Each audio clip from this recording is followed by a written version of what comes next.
Just a reminder to please raise your hand, and we'll call on you and moderate that. Once the cameras are all rolling. Back there, everyone up here good?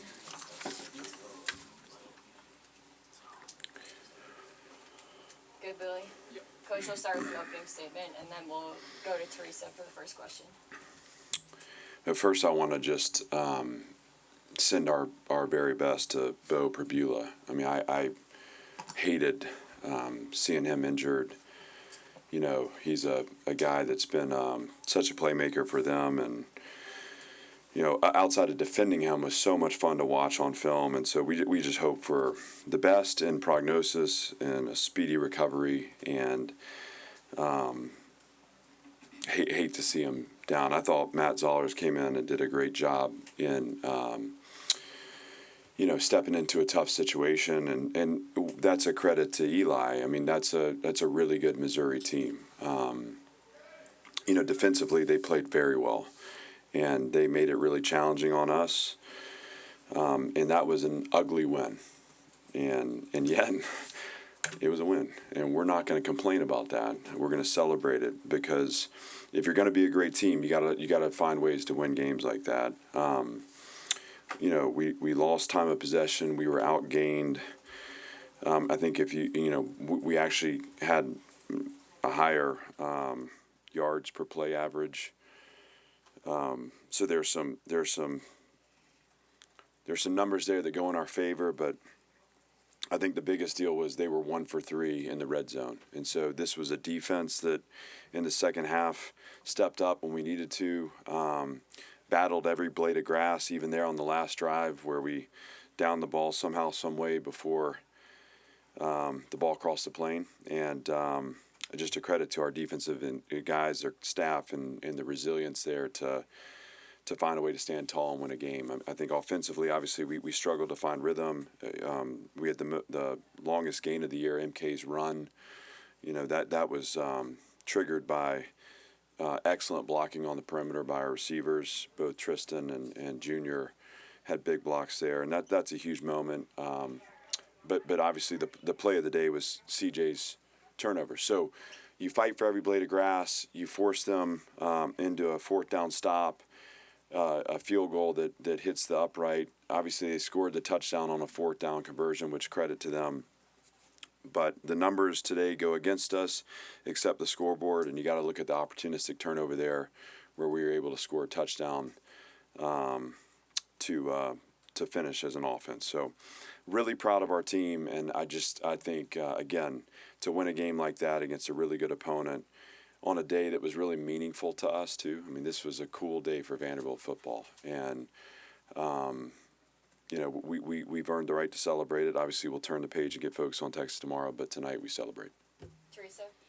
Clark, as you mentioned, it's an ugly game. This is the kind of game that too often in the past Vanderbilt would have found a way to lose. Is this a sign of how much maybe this program, this team, has grown, the toughness it's got to be able to pull out a win on a day like today? I don't want to necessarily comment on the history or the mindset. That kind of stuff to me becomes a wash. I think what it says is this is a tough team that has the courage to be resilient and to step into the type of performance we need to win, whatever that performance looks like. And the mission is winning. And we talked about this in our meeting before we came over to the stadium today, that, you know, I think sometimes we get in these modes where you know, I'm so proud of these guys, and I have such respect for them, and I'm so grateful, you know, to be their coach and to be with them on the journey. But you know, I wasn't going to tell them that tonight didn't matter. You know, this was an important game for us, and we needed to understand that. And the reason we do what we do, the reason this is the 291st day that we have sacrificed and invested and cared for one another, is because we have big goals. And so this team found a way to win, and I think it's a great lesson to them that, you know, it can go our way for 4 quarters. It can go our way for 1 quarter at the end. And the point is, you step on the field with the attitude, the mindset, and you stay in the present, and good things happen. Okay. Clark, you kind of touched on this, but just the ability for your team to rise up to a big spotlight game like this and make the plays it had to make, fourth quarter, taking the ball away, getting in the end zone, that sort of thing. What does that kind of tell you? Just that, this is, again, I think it reveals more than it tells. It reveals our character. It reveals our toughness. Reveals our commitment, and these are things that didn't show up today. I mean, these are things that have defined 291 days together, and I think we embraced the spotlight, we embraced the stage, and I say that because I felt like in our process in the week, these guys were impeccable. I mean, they maintained a focus. I thought they really were able to ignore the noise, and we handled business through the week, and when you do that, you get opportunities to win games on Saturday. So I'm proud of this group. I got a ton of respect for them, and again, there's a lot to clean up. That was very imperfect, but sometimes it has to be imperfect. I think we learned something about the character of this group. Chris. Kind of along those lines, Clark. You talked about winning an ugly game. Sometimes championship teams go through stuff like this. So, what type of beauty do you find in an ugly win? A lot, and I agree. Obviously, this is one game, and one game won't define us. And I said that last week. And but especially in our league, I mean, Missouri came out of a similar game against Auburn last week. I mean, this is how it's going to be. And sometimes we're going to have to outscore the other team. It's going to be about being 1 point better where we're, the score's 40-39, whatever. I mean, today it was a tightly contested game against two teams that were physical and tough and two defenses that are stingy. And we made the play at the end to separate. But we're not getting where we want to go if we don't find ways to win games like this tonight. So, again, I thought a great moment for us to step up, and we did. Gentry, then Arya. Yeah, Clark, so much has been made this year about the offense and Diego, and was this kind of the defense's game with the way it played out? Did it make a statement, you think, on that side of the ball? Well, it's a team game, and so yes, I mean, we needed our defense to stand tall today, and I thought in particular those early drives in the second half. I mean, we were plagued by some 3-and-outs today.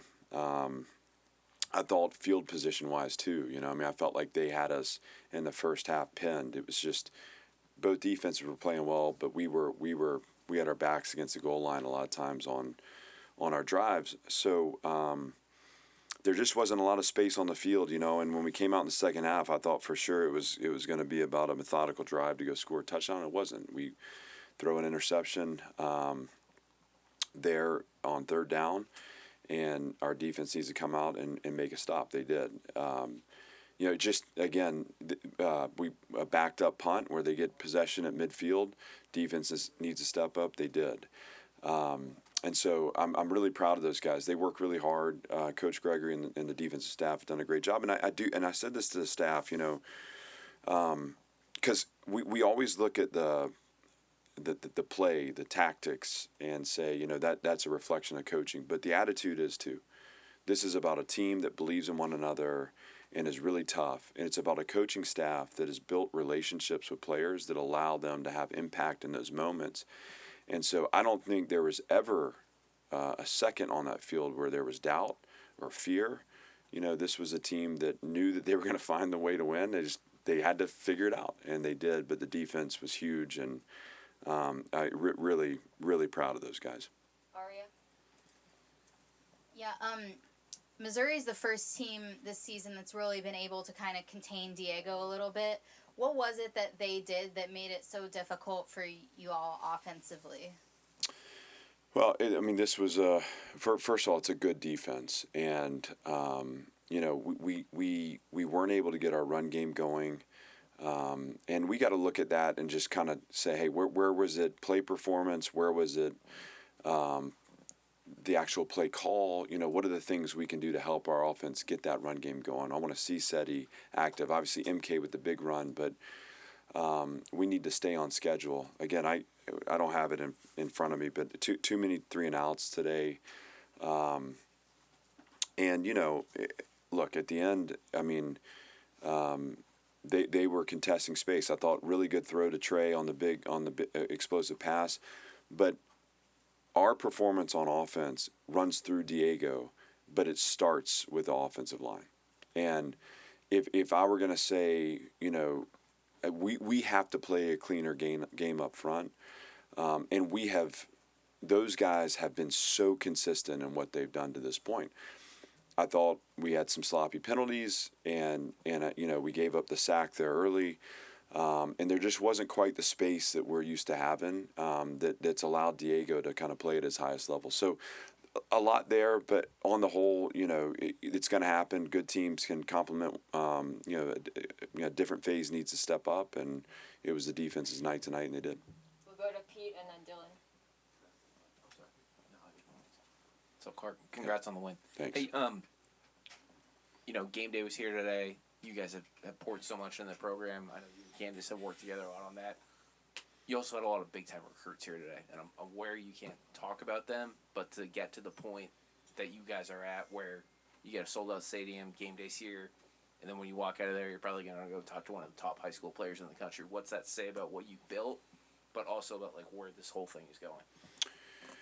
There's limitless potential, and we've worked really hard to care about this a lot before anyone else has, but what we've built can be sustained, and obviously we have all the plans and designs to take it further, and it's important that on a day where our program was celebrated, that we recognize too that there are things we need to do to keep pushing this forward, and we will, but there are a lot of really good players that are paying attention to what we're doing. And what's always been true about Vanderbilt since I've been here is the energy within the program, and the people within this program have always made the right impression. And before we had anything else, we had a heartbeat here. And now we've got proof of concept. And so I want to compliment our fans.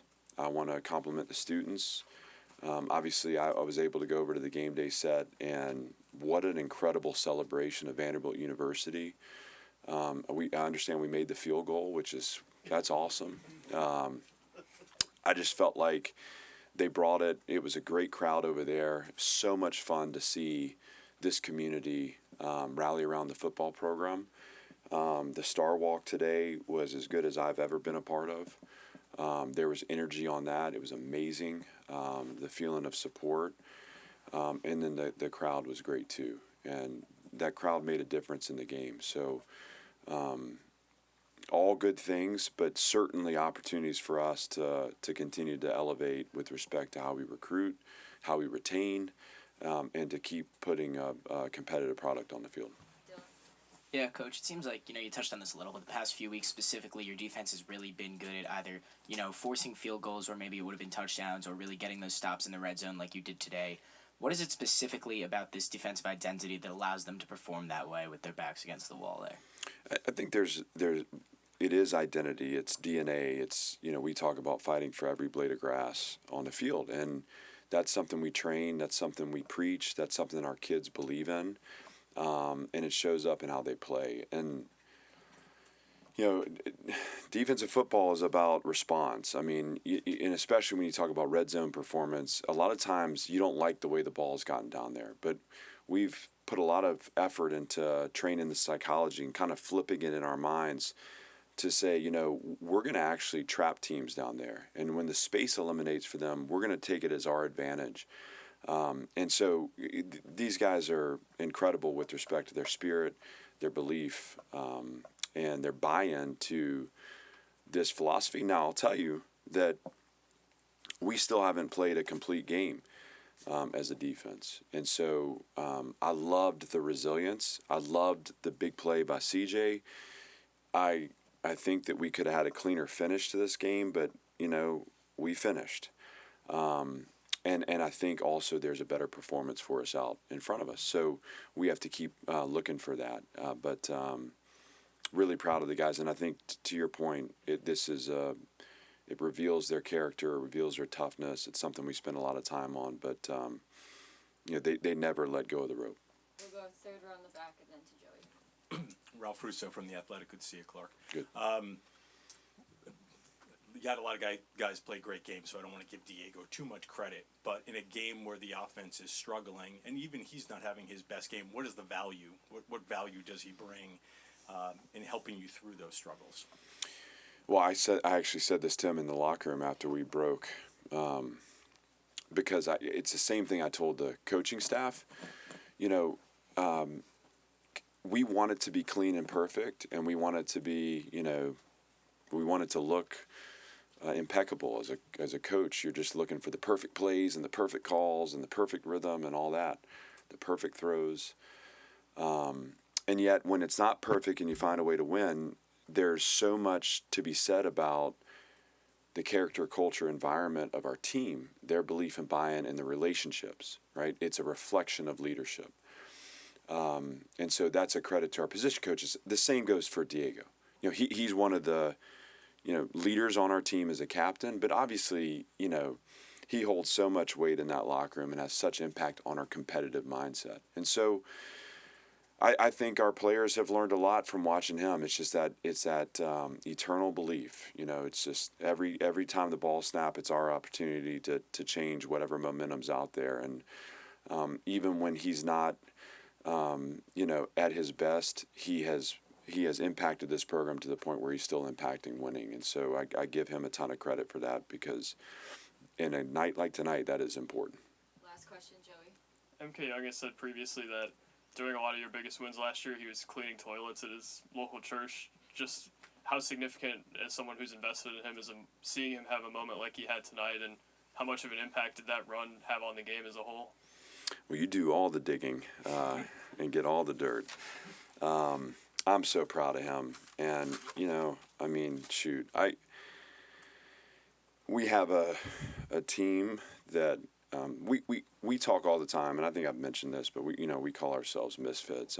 All of us have scuff marks. There's not a one of us that, was wanted anywhere else. It's just who we are, man. And it's the chip on our shoulder. And I feel so lucky to be around a group that embraces that. And MK embraces that. MK's a guy that he's an emotional and spiritual leader on our team. He's got such a heart.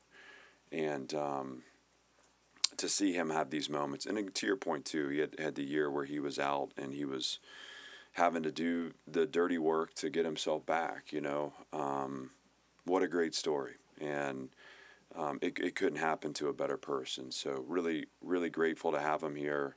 He's an easy guy to believe in, and I'll tell you, my C3, my 13-year-old was playing 7th grade football this fall, and we're in training camp, and I hope my son has more speed than I do. If he got his genes from his mom, he may, but he doesn't know yet that we're built like fullbacks, so he wants to be the tailback, and that's all good. And